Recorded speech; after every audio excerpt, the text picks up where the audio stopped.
আসসালামু আলাইকুম ওয়ারাহমাতুল্লাহি ওয়াবারাকাতুহু। কেমন আছেন সবাই? আজ আমি আপনাদের এমন এক গোপন চাবিকাঠির সন্ধান দেব যা আপনার জীবনকে সম্পূর্ণ বদলে দিতে পারে, আপনার ঘরকে পরিণত করতে পারে জান্নাতের টুকরায়, যেখানে নেমে আসবে অশেষ বরকত আর দূর হয়ে যাবে সকল দুশ্চিন্তা ও বালামুসিবত। কি সেই চাবিকাঠি? শুনলে হয়তো অবাক হবেন, কিন্তু এর শক্তি অসীম। এটি হল কোরআন তিলাওয়াত। আমরা সবাই জীবনে শান্তি খুঁজি, বরকত চাই। চাই আমাদের ঘর যেন শান্তিময় হয়, আমাদের সন্তানদের জীবন যেন সুন্দর হয়। কিন্তু চারপাশে এত অস্থিরতা, এত সমস্যা, কিভাবে পাবো সেই কাঙ্ক্ষিত শান্তি? অনেকেই হতাশায় ভোগেন, জীবনের উদ্দেশ্য খুঁজে পান না। আজ আমি আপনাদেরকে দেখাবো কিভাবে কোরআন তিলাওয়াতের মাধ্যমে আল্লাহ তাআলা আমাদের জীবনের প্রতিটি ক্ষেত্রে বরকত দান করেন। এটি শুধু একটি ধর্মগ্রন্থ নয়, এটি একটি জীবন বিধান, একটি অলৌকিক নিরাময়। প্রিয় দর্শক, রাসূলুল্লাহ সাল্লাল্লাহু আলাইহি ওয়াসাল্লাম বলেছেন, যে ঘরে কোরআন তিলাওয়াত করা হয় সেই ঘরে ফেরেশতারা অবতরণ করেন, শয়তানরা পলায়ন করে, আর সেই ঘরে বরকত ও কল্যাণ বৃদ্ধি পায়। সুনানে তিরমিজি। ভাবুন তো একবার, আপনার ঘরে ফেরেশতারা আসছেন, শয়তান দূরে পালাচ্ছে। এর চেয়ে বড় প্রাপ্তি আর কি হতে পারে? আসুন কয়েকটি গুরুত্বপূর্ণ ফজিলত জেনে নেই। ১. ঘরে বরকত ও রহমত বৃদ্ধি পায়। যেখানে কোরআন তিলাওয়াত হয় সেখানে আল্লাহ তাআলার বিশেষ রহমত ও বরকত নাজিল হয়। রিজিকের প্রশস্ততা আসে, অভাব দূর হয়। ২. মনের শান্তি ও প্রশান্তি।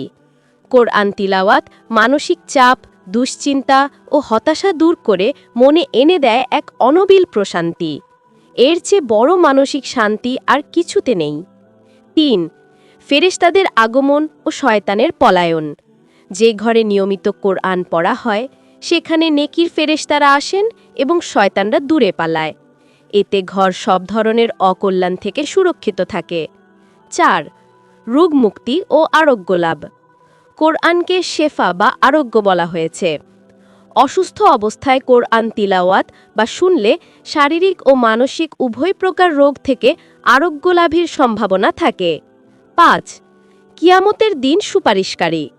রাসূলুল্লাহ সাল্লাল্লাহু আলাইহি ওয়াসাল্লাম বলেছেন, তোমরা কোরআন তিলাওয়াত করো, কারণ কিয়ামতের দিন তা তার পাঠকারীর জন্যে সুপারিশকারী হিসেবে আসবে। সহিহ মুসলিম।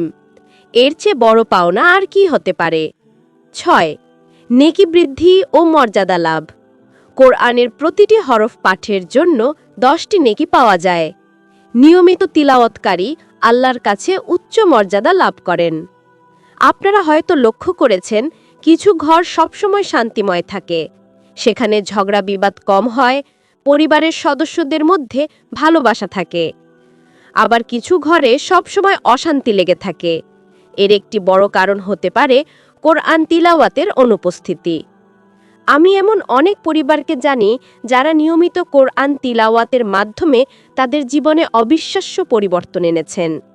তাদের ঘরে নেমে এসেছে অভাবনীয় শান্তি ও বরকত।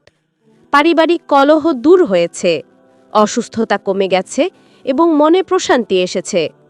যেমন সম্প্রতি আমার এক পরিচিত ভাই তার ঘরে নিয়মিত কোরআন তিলাওয়াত শুরু করার পর তার দীর্ঘদিনের আর্থিক সংকট কেটে গেছে এবং পারিবারিক সম্পর্কগুলো আরও মজবুত হয়েছে। তাহলে আমরা কিভাবে এই বরকত আমাদের জীবনে নিয়ে আসব? খুব সহজ কিছু টিপস। ১. প্রতিদিন অল্প হলেও তিলাওয়াত করুন। সকালে ঘুম থেকে উঠে বা ঘুমানোর আগে মাত্র 10 থেকে 15 মিনিট সময় বের করুন। ২. অর্থ বোঝার চেষ্টা করুন। শুধু তিলাওয়াত নয়, কোরআনের অর্থ বোঝার চেষ্টা করুন। এতে আপনার ঈমান আরও দৃঢ় হবে। ৩. পরিবারের সবাইকে উৎসাহিত করুন। আপনার স্ত্রী, সন্তান সবাইকে সাথে নিয়ে একসাথে কোরআন পড়ুন। এতে ঘরে একটি আধ্যাত্মিক পরিবেশ তৈরি হবে। ৪. কোরআন শিক্ষা ক্লাস। যদি পড়তে না পারেন তাহলে কোরআন শিক্ষা ক্লাস করুন। এখন অনলাইনেও অনেক ভালো সুযোগ রয়েছে। ৫. কোরআনের অডিও শুনুন। যখন সম্ভব নয় পড়তে তখন কোরআনের অডিও শুনুন, এটিও আপনার ঘরে বরকত নিয়ে আসবে।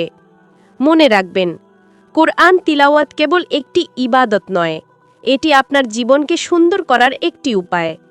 আজ থেকেই প্রতিজ্ঞা করুন, আপনার ঘরে নিয়মিত কোরআন তিলাওয়াতের অভ্যাস গড়ে তুলবেন।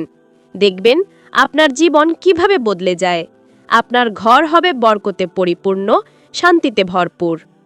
যদি ভিডিওটা ভালো লেগে থাকে তাহলে অবশ্যই একটি লাইক দিন, কমেন্ট করে আপনার মতামত জানান এবং আপনার বন্ধুদের সাথে শেয়ার করুন। এমন আরও ইসলামিক ভিডিও পেতে আমাদের চ্যানেলটি সাবস্ক্রাইব করে পাশে থাকা বেল আইকনটি ক্লিক করতে ভুলবেন না। ইনশাআল্লাহ দেখা হবে পরের ভিডিওতে। ততক্ষণ পর্যন্ত ভালো থাকুন, সুস্থ থাকুন। আল্লাহ হাফেজ।